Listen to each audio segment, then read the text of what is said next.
نعوذ بالله من شرور أنفسنا ومن سيئات أعمالنا من يهده الله فلا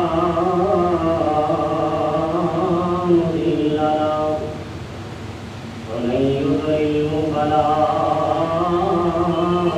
هادي له وأشهد أن لا إله إلا الله وأشهد أن محمدا عبده ورسوله وأن محمدا نبينا وإمامنا وإمام المتقين والأنبياء وأن محمدا نبينا ورسولنا وهادينا ومرشدنا وحبيبنا وكريمنا وطبيبنا وطبيب قلوبنا وشفيعنا وشفيع المؤمنين والأتقياء الذي بعثه وطرق الإيمان قد عفت آثارها ووعنت أذكارها وجل مكانها فشيد صلوات الله وسلامه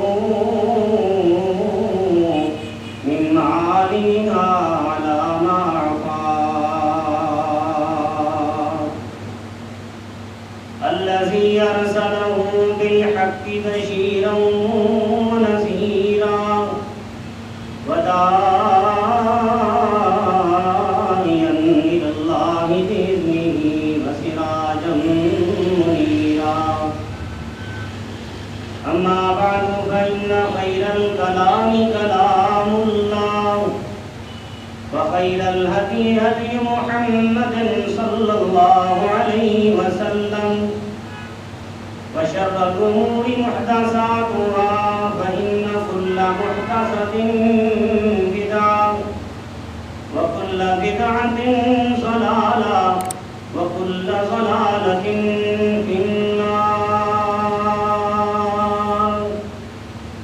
اللهم صل على محمد وعلى آل محمد كما صليت على إبراهيم وعلى آل إبراهيم إنك حميد مجيد اللهم بارك على محمد وعلى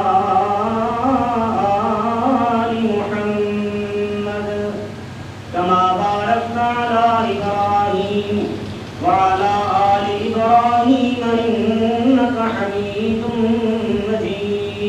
مجيد أعوذ بالله من الشيطان الرجيم بسم الله الرحمن الرحيم ولا تدع من دون الله ما لا ينفعك ولا يضرك فإن فعلت فإنك إذا من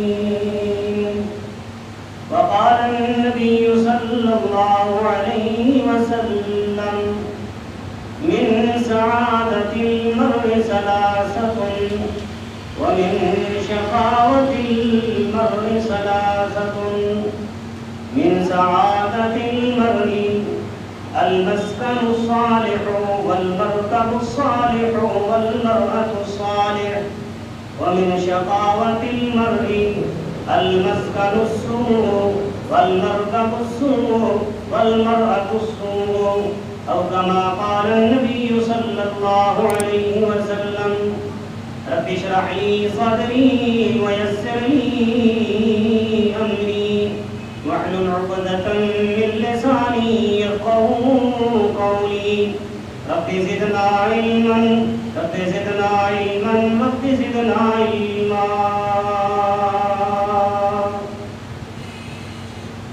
مختصر حمد و ثنا تعریفات و تحمیدات کے بعد محترم سامعین کرام، انسان کی کامیابی کے لیے جس طرح عمل کرنا، محنت کرنا ضروری ہے،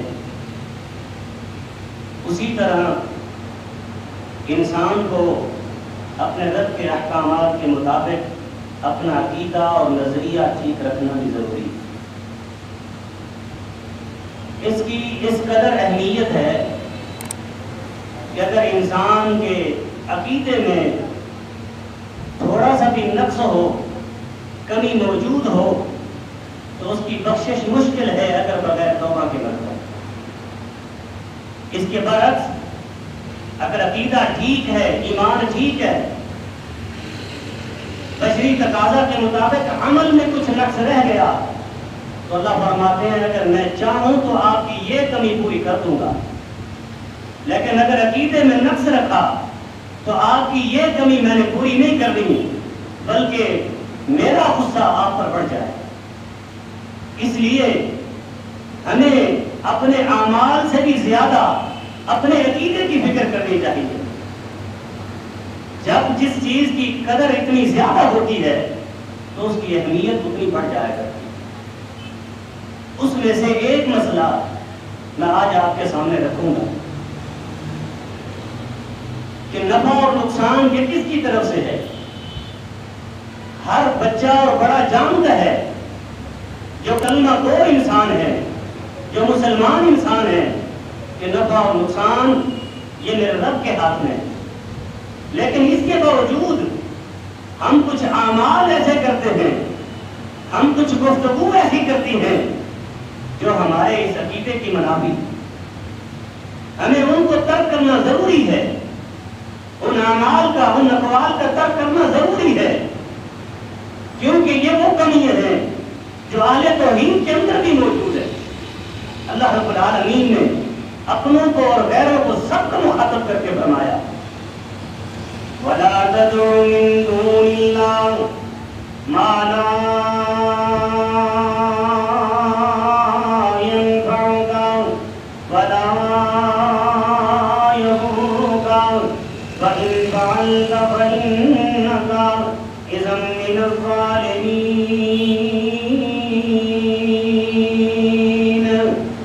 زندگی میں مشکل آئے گی، زندگی میں تکلیفیں آئیں گی، جتنی بڑی مشکل بھی آ جائے، فرمایا خالق کو نہیں بھولنا، مالک کو نہیں بھولنا، عقیدے پہ کمپرومائز کبھی نہیں کرنا۔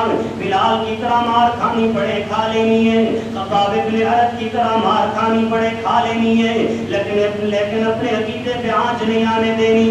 لیکن کسی میرے سے علاوہ کسی بھی جیتے انسان سے، مرے ہوئے انسان سے، کسی فضیلت والے سے تو نے یہ بھیک نہیں مانگنی کہ میری اس مشکل کو ٹال دے، میرے اس نقصان کو ختم کر دے۔ وَلَا تَدْعُ مِن دُونِ اللَّهِ مَا لَا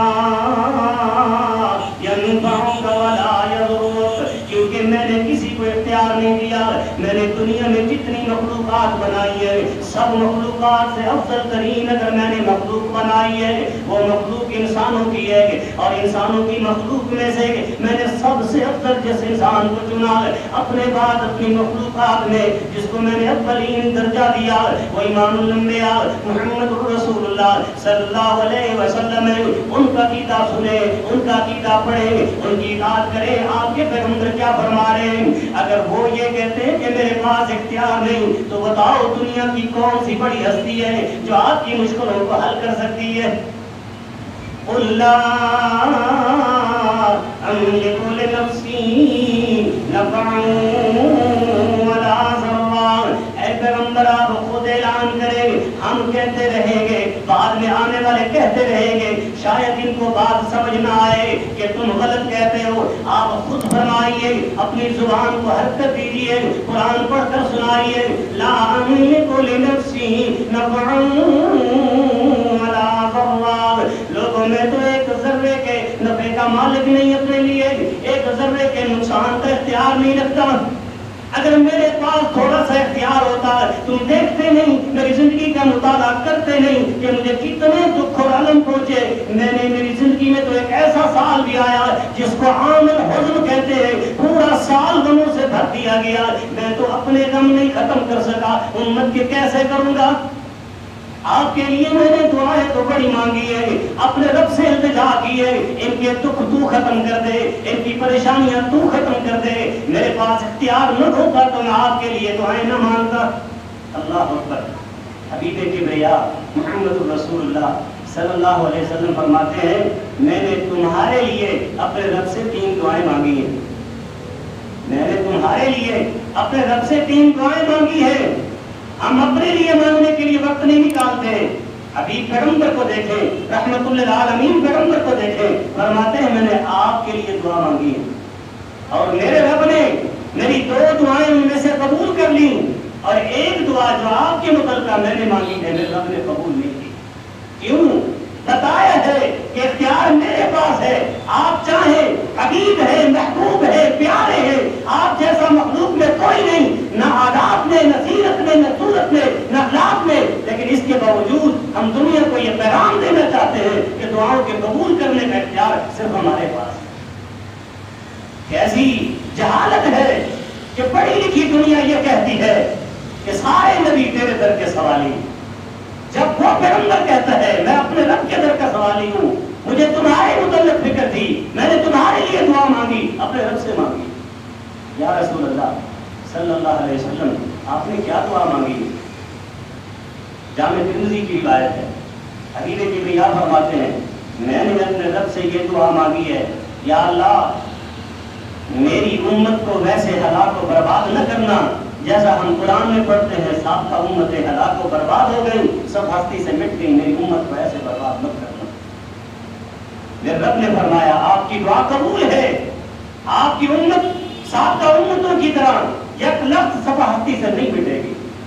میں نے اپنے رب سے دوسری دعا مانگی اللہم لا تسلط علیہم عدوا من غیرکم، غیر دشمنوں میں سے دشمن بھی مسلط نہ کرنا جو ان کو یکا یک آ کر ختم کر دے.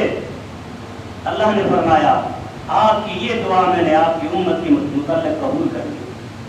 میں نے پھر تیسری دعا مانگی کہ میرا رب بڑا خوش بیٹھا ہے، آج عنایت کرنے پہ آیا ہے، میں جو مانگ رہا ہوں رب عطا کر رہا ہے، آپ کے لیے کچھ بہتری کے لیے اور نہ مانگ لوں. میں نے تیسری دعا مانگی یا اللہ میری امت کو آپس میں نہ لڑنے دینا. اللہ اکبر. میری امت کو آپس میں نہ لڑنے دینا. رب تعالیٰ نے فرمایا آپ کی یہ دعا قبول نہیں ہے، یہ آپس میں لڑتے رہیں گے قیامت تک. اللہ اکبر. آج دیکھیں کوئی کیفیت ہے ہماری کہ ہمارے دشمن ہم میں سے ہیں. اللہ نے ہمیں اس دھرتی پہ عزت کے ساتھ رکھا ہے، ہم کتنی بدکاریاں کرتے ہیں، بے حیائی کے کتنے اعمال کرتے ہیں، کتنی حرام خوریاں کرتے ہیں، سود اسلامی ممالک میں کتنے ہیں، اس کے باوجود ہم عزت کے ساتھ جیتے ہیں. آپ اس نبی پر کثرت سے درود پڑھا کرو جس کو آپ کی اتنی فکر تھی کہ دعائیں مانگ مانگ کر اپنے رب سے آپ کو عزت دلا ہے. خیر بس کر رہا تھا، فرمایا مجھے بھی پریشانیاں غم لاحق ہوئی ہیں، میں نے ان کے ازالے کے لیے بھی اپنے رب سے التجا کی، اپنے رب کے سامنے گر گرایا ہوں، اپنے رب کے سامنے رویا ہوں. کون سا باپ چاہتا ہے، کون سا باپ چاہتا ہے کہ اس کے بچے، اس کی اولاد بچپن میں اسی کے ہاتھوں سے رخصت ہو جائے؟ فرمایا میرا اختیار ہوتا تو میں عبداللہ کو نہ رکواتا، میں طیب کو نہ رکواتا، میں طاہر کو نہ رکواتا. میرا اختیار ہوتا جس کے لیے پیغمبر بعد میں رویا کرتے، میں رب سے التجا کرتا یا اللہ میری خدیجہ کو تو نہ اٹھا. اللہ اکبر.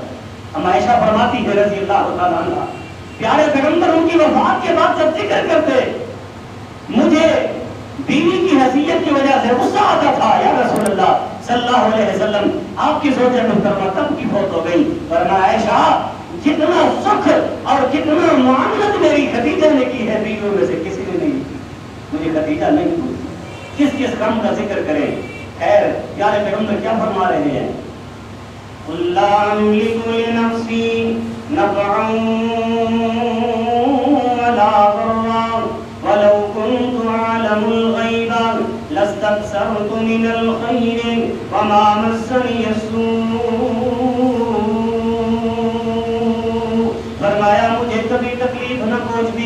میں جب تبلیغ کے لیے طائف گیا تو مجھے پتھر نہ لگ دے، اگر اختیار ہوتا میرے جسم سے خون نہ نکلتا، اگر میرے پاس اختیار ہوتا اور کے میدان میں میرے دندان شہید نہ کیے جاتے۔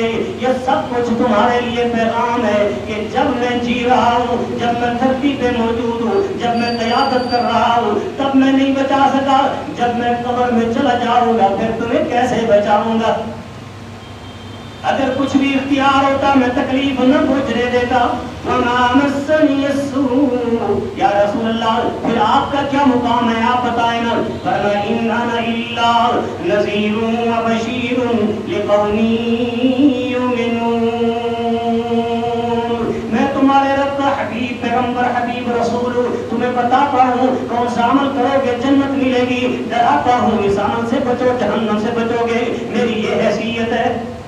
ان انا الا نذیر و بشیر لقوم یؤمنون، یہ عقیدہ ہمیں ہمارے پیغمبر نے دیا اور یہ کب سے چل رہا ہے؟ سابقہ انبیاء سے اللہ رب العالمین نے سب کو یہی عقیدہ دیا تھا، کیونکہ الانبیاء اخوہ ودینہم واحد، نبی سب بھائی ہیں، ان کا دین ایک ہے، عقیدہ ایک تھا، توحید والا عقیدہ، اور یہی عقیدہ آخر تک چلے گا، عقیدے میں تبدیل نہیں، اعمال اور طریقہ کار مختلف تھے، عقیدہ نہیں بدلا۔ حضرت ابراہیم علیہ السلام کو دیکھیں، جب سارے مشرک جمع ہو گئے، میں ذکر کر رہا تھا کہ اہل توحید میں کمی ہے، کس بات کی کمی ہے؟ جب ہم دیکھتے ہیں کہ ہمارے سامنے خلاف شرع کام ہوتا ہے ہم نہیں روکتے، کیوں؟ ہم ڈرتے ہیں کہ لوگ کیا کہیں گے، ساری زندگی اسی فکر میں جیتے ہیں، مرتے وقت لوگ انا للہ و انا الیہ راجعون پڑھ جاتے ہیں۔ لوگ آپ کو قبر میں بچانے نہیں آئیں گے، لوگ آپ کو ریلیف دینے نہیں آئیں گے، لوگوں کی بات تو دور کی بات ہے۔ جو ماں اپنی اولاد سے اتنا پیار کرتی ہے، یہی اولاد ایک نیکی مانگے تو نہیں دے گی، بتاؤ کس سے ہمدردی کی امید رکھو؟ سب جمع ہو گئے ابراہیم علیہ السلام کو آگ میں ڈالنے کے لیے۔ عقیدہ سنیے، رب کو یہ عقیدہ پیارا لگا، اللہ نے قرآن بنایا اور میرے اور آپ تک پہنچایا کہ مجھے اس عقیدے کے حامل لوگ پیارے ہوتے ہیں۔ کیسا عقیدہ؟ تیرے نبی ابراہیم کے کیا جملے تھے؟ رب کا قرآن بولتا ہے وَلَا أَخَافُ مَا تُشْرِكُونَ بِهِ إِلَّا أَن يَشَاءَ رَبِّي وَسِعَ رَبِّي كُلَّ شَيْءٍ عِلْمًا۔ میں اکیلا ضرور ہوں، آج میرے اپنے مخالف ہے، میری برادری مخالف ہے، میں رسم و رواج ختم کرنے لگتا ہوں، سوچتا ہوں میری برادری ناراض ہو جائے گی، خوشی میں شریک نہیں ہوئے گی۔ بتاؤ ابراہیم علیہ السلام کی برادری کہاں ہے؟ آپ کا والد آپ کا مخالف، آپ کا والد آپ کا دشمن، خاندان آپ کا دشمن، پھر بھی فرماتے ہیں لا اخاف ما تشركون به، عقیدہ توحید کا جو مالک ہوتا ہے رب کے علاوہ کسی سے ڈرتا نہیں۔ میں نہیں ڈرتا جس کو تم رب کا شریک بناتے ہو، میں کیسے ڈر سکتا ہوں؟ تم سے اللہ نے مجھے توحید کی دولت دی ہے، وہ ایسا ہوتا ہے، میں تم سے نہیں ڈرتا، میں علی الاعلان توحید بیان کروں گا۔ الا ان یشاء ربی، مجھے نقصان پہنچ تو سکتا ہے پر وہی پہنچے گا جو میرے رب نے لکھ رکھا ہے، پہنچ سکتا ہے۔ میں یہ نہیں کہتا کہ میں موحد ہوں، میں بیمار نہیں ہوں گا، میں موحد ہوں مجھے تکلیف نہیں آئے گی، میں موحد ہوں مجھے دکھ نہیں آئے گا، نہیں، بلکہ حبیب کبریا فرماتے ہیں جو رب کو زیادہ جتنا محبوب ہوتا ہے، جتنا رب کے قریب ہوتا ہے، اس پر تو آزمائشیں اتنی زیادہ آیا کرتی ہیں۔ اللہ اکبر۔ بعض لوگ وفات کے وقت دکھ اور تکلیف برداشت کرتے ہیں، ہم سمجھتے ہیں یہ گناہ گار ہے، ایسی کوئی بات نہیں ہے۔ اما عائشہ رضی اللہ تعالیٰ عنہ فرمایا کرتی تھی جب میں نے اپنے پیارے حبیب کی شدت مرض کو دیکھا اب میں کسی کے لیے دکھ کو ناپسند نہیں کرتی۔ اللہ اکبر۔ میں نہیں ڈرتا الا ان یشاء ربی وسع ربی کل شیء علما افلا تذکرون۔ تمہیں کیا ہو گیا؟ تمہارا عقیدہ تمہارا عقل بند تو نہیں ہو گیا؟ میں اکیلا کھڑا ہوں، میرا رب میری مدد کر رہا ہے، تم سارے دیکھ رہے اور سمجھ نہیں آ رہی؟ کیونکہ اللہ جو کہتے ہیں ختم اللہ علی قلوبہم وعلی سمعہم، آج بھی کچھ ایسے لوگ ہیں قرآن بھی سنتے ہیں، صحیح ترجمے کا پتہ بھی ہے، حدیث کا پتہ ہے، پھر بھی کہتے ہیں نہیں نہیں آپ غلط کہتے ہو، میرا نبی غیب بھی جانتا ہے، نفع نقصان کا مالک بھی ہے، فلاں پیر کے پاس بھی اختیار ہے، فلاں انسان کے پاس بھی اختیار ہے۔ یہاں وہی کہہ رہے ہیں ابراہیم علیہ السلام تم دیکھ رہے ہو میرے رب کا ساتھ اتنا ہے، آگ میں جانے کے باوجود بھی میرا ایک بال تک نہیں جلا، میرے کپڑے تک نہیں جلے، میں تو اس رب کی عبادت کرتا ہوں۔ بتاؤ یہ کون سے معبود ہے جو اپنے آپ کو نہیں بچا سکے وہ تمہیں بچائیں گے؟ اُفٍ لَكُمْ وَلِمَا تَعْبُدُونَ مِن دُونِ اللَّهِ، افسوس تم پر اب تک بھی عقیدہ توحید سمجھ نہیں آیا، اور ہمیں آج تک سمجھ نہیں آیا۔ اللہ اکبر، ہم ڈرتے ہیں کہ لوگ کیا کہیں گے۔ ابن ماجہ کی روایت ہے ایک شخص آئے گا قیامت کے دن، اللہ فرمائیں گے تیرے سامنے کچھ کام ایسے ہوئے تھے، تیرا حق بنتا تھا کہ تو بولتا، تو بولا کیوں نہیں تھا؟ بندہ شرمسار کہے گا یا اللہ کون سے کام ہوئے تھے؟ رب تعالیٰ پوچھیں گے تیرے سامنے بدعقیدگی ہوتی تھی، تیرے سامنے بدعمالیاں ہوتی تھیں، لوگ برائیاں کرتے تھے تو دیکھتا تھا، تیرا حق تھا، تیرے پاس علم تھا، تجھے پتا تھا یہ کام غلط ہے، تو بولا کیوں نہیں تھا؟ بندہ لاجواب ہوگا، رب تعالیٰ کہیں گے اس لیے نہیں بولا تھا نا کہ لوگ ناراض ہو جائیں گے۔ اللہ اکبر، لوگ ناراض ہو جائیں گے۔ آج لوگ نہیں ہے تیرے ارد، تو نے ان کو راضی کرتے کرتے مجھے ناراض کر دیا۔ اللہ اکبر، ہمارے توحید میں یہ کمی موجود ہے کہ نہیں ہے؟ ہم لوگوں کا خوف لیے حق بات نہیں کرتے، مسلطوں کا خوف لیے حق بات نہیں کرتے، عہدوں کا خوف لیے حق بات نہیں کرتے۔ میرے پیارے پیغمبر نے فرمایا دور آئے گا تم دیندار ہو گے، حکومتوں میں شرکت کرو گے، حق بات نہیں کرو گے، اس ڈر سے کہ عہدے چلے جائیں گے، اس ڈر سے کہ آمدنی ختم ہو جائے گی، اس ڈر سے کہ جماعتیں چلی جائے گی، اس ڈر سے کہ قوم ناراض ہو جائے گی۔ فرمایا ایسے لوگوں کی ہمیں کوئی پرواہ نہیں۔ اللہ اکبر، عقیدہ پیارے پیغمبر نے دیا اور صحابہ نے عمل کر کے امت کو سمجھایا ہے۔ لوگوں اہل توحید ایسے ہوا کرتے۔ حضرت عمر بن خطاب رضی اللہ تعالیٰ عنہ عمرہ کرنے گئے، طواف کر رہے ہیں، کرتے کرتے حجر اسود پر رکے، دل میں خیال آ گیا، وہیں رک گئے۔ کیوں؟ امت میں واحد شخص عمر ایسا ہے رضی اللہ تعالیٰ عنہ، حبیب کبریا نے فرمایا تھا جس کے دل پہ اللہ حق ڈال دیتے ہیں، جس کے دل پر اللہ حق ڈال دیتے ہیں۔ خیال آیا حجر اسود کے متعلق، رک گئے، سامنے کیا، اس کو خطاب کرنا شروع کر دی۔ اللہ اکبر، کیوں؟ لوگ دیکھ رہے تھے، خیال آیا عقیدہ توحید نہ سمجھاؤں ان کو، لوگ کہیں گے ہم بھی تو مورتیوں کو پوجا کرتے تھے، وہاں سے ہٹا کر کلمہ پڑھا کر ادھر آئے ہیں اور یہاں حجر اسود کے سامنے چوم رہے ہیں اس کو۔ خیال آیا کہ لوگ کہیں گے وہاں بھی تو پتھر تھا، یہاں بھی تو پتھر ہے، رک گئے اور کہنے لگے انی لعالم انک حجر انک حجر لا تضر ولا تنفع، میں جانتا ہوں، مجھے پتا ہے، انک حجر، تو پتھر ہے، لا تضر ولا تنفع، عمر کا عقیدہ سن لوگوں، قیامت کی دیواروں تک پہنچاؤ نا، لا تضر، تو نقصان نہیں دے سکتا، ولا تنفع، نفع نہیں دے سکتا۔ ہم اس لیے نہیں چونتے تجھے کہ تجھ سے ہمیں امید دے گئے تو ہمیں نفع دے گا، ذاتی طور پر تیرے اندر حیثیت نہیں۔ لا تضر ولا تنفع، پھر کیوں چونتے ہو؟ پھر عقیدت کیوں ہے؟ پھر محبت کیوں ہے؟ ورنہ محبت کملی والے سے ہے، یہ اس کا اظہار ہے۔ اللہ اکبر، ہم بھی تو محبت کے دائی، اظہار کدھر ہے؟ ورنہ محبت تو اپنے نبی سے ہے، پیار تو اپنے نبی سے ہے، یہ تجھے چوننا اپنے نبی سے محبت کو بتانا۔ لولا انی رأیت رسول اللہ صلی اللہ علیہ وسلم یقبلک ما قبلتک، سن لے، اگر میں اپنے پیارے حبیب کو رحمت للعالمین پیغمبر کو آمن کے لفظ جگر کو تجھے چومتا نہ دیکھتا، عمر زندگی پر کبھی کسی پتھر کو نہ چومتا۔ اللہ اکبر، اور آپ کے پیغمبر نے کیوں چوما؟ یہ بھی تو سوال ہے نا. آپ کے پیغمبر نے کیوں چوما؟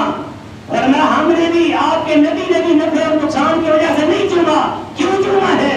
اس لیے کہ اللہ نے اس کو جنت سے اتارا ہے. جنت کی چیز ہے، نبی محبت کے اظہار کرنے کے لیے چومتے. حبیب کبریا نے فرمایا اللہ نے اس پتھر کو جنت سے اتارا تھا. جب یہ اترا تھا یہ دودھ سے بھی زیادہ سفید اور چمکدار تھا. ولیکن اس وقت تک ہو خطایا بنی آدم، اس میں اللہ نے یہ تاثیر رکھی ہے، تم اس کا بوسہ لیتے ہو جیسے مقناطیس لوہے کو کھینچ لیتا ہے، یا آپ کے سیاہ اور کالے دل کے گناہ کھینچ لیتا ہے.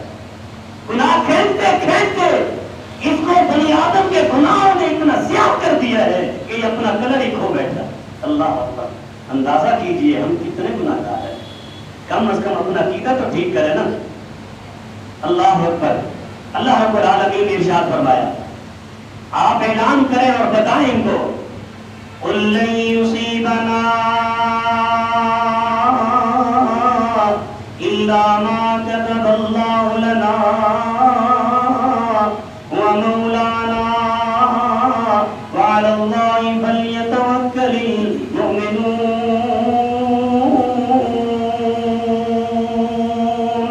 فرمائے پیغمبر اعلان کرو، ان کو سمجھاؤ، عقیدہ پڑھاؤ، توحید سمجھاؤ. لن یصیبنا، نہیں پہنچ سکتا ہم کو کوئی دکھ، نہیں پہنچ سکتا ہم کو کوئی نفع، کوئی بھی پریشانی نہیں آ سکتی. الا ما كتب اللہ لنا، مگر سوا اسی کے جو میرے رب نے لکھ دی تقدیر میں میرے نصیب میں وہ آئے گی. میرے پیارے پیغمبر نے بڑا بہترین مسئلہ سمجھایا. ایک حدیث کے اندر فرماتے ہیں بعض لوگ بڑے کنجوس ہوتے ہیں، صدقہ خیرات نہیں کرتے، اللہ ان کے معاملات روک دیتے ہیں، پریشانی آ جاتی ہے، پھر کیا کرتے ہیں؟ منتیں مانتے، یا اللہ اس دکھ سے نکال، تیرے راہ پر یہ دیکھ دے دوں گا، تیرے راہ پہ پکڑا دوں گا، تیرے راہ پہ اتنے پیسے دے دوں گا. میرے پیارے پیغمبر نے فرمایا مجھے نظر اور منت ماننا پسند نہیں ہے، میں نے تمہیں روکا نہیں ہے، تم اطاعت والی منت مان سکتے ہو، پر مجھے نہیں پسند، کیونکہ آپ نے فرمایا النظر لا یأتی بخیر، نظر اور منت ماننے سے کوئی ایسا نہیں ہو جاتا کہ نقصان اور نفع میں بدل جائے. منت نقصان سے نفع نہیں بدلتی، منت نقصان سے نفع نہیں بدلتی. یا رسول اللہ صلی اللہ علیہ وسلم پھر اجازت کیوں دی ہے؟ جب منت ماننے سے دکھ نہیں ٹلتے، ٹکڑے نہیں ٹلتے، بیماریاں نہیں جاتی، پھر لوگ تو منتیں مانتے ہیں ٹھیک ہو جاتے ہیں، اور آپ فرماتے ہیں اطاعت کے مطابق منت پوری کیجیے. پیارے حبیب فرماتے ہیں اللہ کنجوسوں سے مال نکلوا لیتے ہیں، جب صدقہ کرتے ہیں تو اس برکت کی وجہ سے ٹکڑے ٹل جایا کرتے ہیں. اللہ اکبر. پتا چلا کہ منت وہ مانا کرتا ہے جو کنجوس ہوتا ہے، جو صحیح ہوتا ہے اس کو منت ماننے کی نوبت ہی نہیں جاتی. اللہ اکبر. حبیب کبریا فرماتے ہیں صرف فرض اور عشر سے مت چمٹے رہو، صدقہ نوافل میں سے، نفل مال میں سے کیا کرو، دائیں بائیں سے جو ہے جتنی حیثیتیں کرو. کیوں؟ اتقوا النار ولو بشق تمرہ. اس کی وجہ سے آپ کے رب کا غصہ ختم ہوتا ہے، آپ کے گناہوں کی آگ بجھتی ہے، آپ کے ٹکڑے ٹلتے ہیں. کیوں؟ ایک صالح عمل ہے، جب آپ صالح بنتے ہیں رب کو آپ سے دوستی ہوتی، رب کے ولی بنتے. کم و بیش 40 فائدے حبیب کبریا نے صدقے کے بیان کیے. اللہ اکبر. ہم دیکھتے ہیں کہ کسی کو بہترین موت آتی ہے، ہم دعا مانگتے ہیں یا اللہ ایسی قابل رشک موت کو ہمیں عطا کر. یہ نہیں دیکھتے کہ جو شخص اس موت میں گیا ہے، قابل رشک موت ملی ہے، اس کا کردار کیا تھا، اس کی سیرت تو کبھی پڑھے. اللہ اکبر. اس کی سیرت پڑھے کہ اس کا کردار کیا تھا. یہ تو آپ کے عمل کا نمونہ ہوتا ہے کہ جو لوگ نیکی کرتے کرتے دنیا سے رخصت ہو جاتے ہیں اور اس میں سے ایک عمل دخل آپ کے صدقے کا. اللہ اکبر. لاہور کے ہمارے عالم جو قرآن پڑھتے پڑھتے دنیا سے رخصت ہوئے، اللہ اکبر، ان کی ایک خوبی یہ تھی کہ ان کی مسجد کا جو مؤذن کم و بیش 10 سال سے فوت ہو چکا تھا، انہوں نے وفات تک، اپنی وفات تک ان کی تنخواہ چل رہی تھی. اللہ اکبر. یہ وہ کردار و اعمال ہوتے ہیں جو آپ کو اس موت تک لے جاتے ہیں، جو قابل رشک ہوتی ہے. دنیا کہتی ہے اللہ ایسی بہترین موت ہمیں عطا کر. یہ اعمال ہوتے ہیں انسان کے. اور آپ صلی اللہ علیہ وسلم نے تو بڑے واضح الفاظ میں فرمایا ہے ان الصدقۃ لتدفع میتۃ السوء. بری موت سے بچنا چاہتے ہو, نقصان سے بچنا چاہتے ہو, اس سے بڑا کیا نقصان ہے کہ ایسے انسان کو موت ہے کہ دنیا توبہ کرے. بری موت سے بچنا چاہتے ہو, کیا کرو؟ فرمایا صدقہ کرو, یہ بری موت سے آپ کو بچاتا ہے. خیر مرض کر رہا تھا. قل لن يصيبنا الا ما كتب الله لنا هو مولانا وعلى الله فليتوكل المؤمنون. فرمایا رب نے جو دکھ لکھا ہے اس کے علاوہ کوئی ہمیں پہنچ نہیں سکتا, جو سکھ لکھا ہے نفع لکھا ہے اس سے زیادہ نہیں پہنچ سکتا. حبیب کبریا اس آیت کی خود تشریح فرماتے ہیں قل لئن اجتمعت الانس والجن على ان ينفعوك ما ينفعوك بشيء الا قد كتب الله لك. فرمایا اگر انسانیت ساری جمع ہو جائے, جن بھی سارے جمع ہو جائے, سب مل کر فیصلہ کرے آپ کو نفع پہنچانا ہے, ترقی دینی ہے, عزت دینی ہے, فرمایا نہیں دے سکتے سوا اتنی کے جتنی میں نے لکھ دی. وَلَوِ اجْتَمَعُوا عَلَىٰ أَن يَضُرُّوكَ بِشَيْءٍ مَا يَضُرُّوكَ بِشَيْءٍ إِلَّا مَا قَدْ كَتَبَ اللَّهُ لَكَ جُفَّ الْقَلَمُ بِمَا أَنتَ لَاقٍ اور كما قال النبی صلی اللہ علیہ وسلم. فرمایا سارے تیرے دشمن ہو جائیں, ابراہیم علیہ السلام کے دشمن پوری قوم ہے کہ نہیں, سارے دشمن ہو جائیں نہیں نقصان پہنچا سکتے سوا اتنے نقصان کے جو میں نے پہلے سے لکھ دیا. اور نقصان آتا کیوں ہے؟ اللہ اکبر, آتا کیوں ہے؟ اللہ نے یہ بھی بتایا. ہماری شریعت اتنی واضح ہے جو آپ کے ہر سوال کا جواب رکھتی ہے. کم علم لوگ کہتے ہیں کہ اس دور میں شریعت نہیں چلتی کیونکہ پرانی ہو گئی ہے. آپ دل میں کوئی خیال تو پیدا کریں, آپ کے ہر خیال کا جواب موجود ہے. کیوں آتا ہے نقصان؟ اللہ فرماتے ہیں مجھ سے پوچھو میں بتاتا ہوں. ظہر الفساد فی البر والبحر بما کسبت ایدی الناس لیذیقہم بما عملوا لعلہم یرجعون. دنیا میں جو فساد ہے, دنیا میں جو پریشانی ہے, جو کوئی دکھ کے اندر مبتلا ہو چکا, تکلیفوں میں مبتلا ہو چکا, معیشت کی تنگی میں مبتلا ہو چکا. ظہر الفساد فی البر والبحر بما کسبت ایدی الناس, جو ہاتھوں نے کمایا اسی کا صلہ ہے. اصل سزا آگے موجود ہے, یہاں میں جھٹکے دیتا ہوں اس لیے کہ سمجھو کروا لو. بما کسبت ایدی الناس لیذیقہم بما عملوا, تاکہ اللہ تھوڑا سا مزہ چکھائے جو تم کر رہے ہو. جو ذہین ہوتا ہے, جو عقل مند ہوتا ہے, جو دین کو سمجھنے والا ہوتا ہے, اس کو جب دکھ اور پریشانی آتی ہے نا, وہ بھاگتا ہے استغفار کی طرف, وہ بھاگتا ہے توبہ کی طرف. یا اللہ میں جانتا ہوں مجھ سے غلطی, تو معاف کر دے. اگر وہ پلٹ آئے, اللہ فرماتا ہے تو پلٹ آئے ہے, ٹھیک ہے, ہماری تجھ سے سنو. اور جو کم عقل ہوتے ہیں, جو جاہل ہوتے ہیں, تو اگر یہ کوئی بات ہے نقصان تھا, ایسے آنا تھا, آگے بس بات ختم.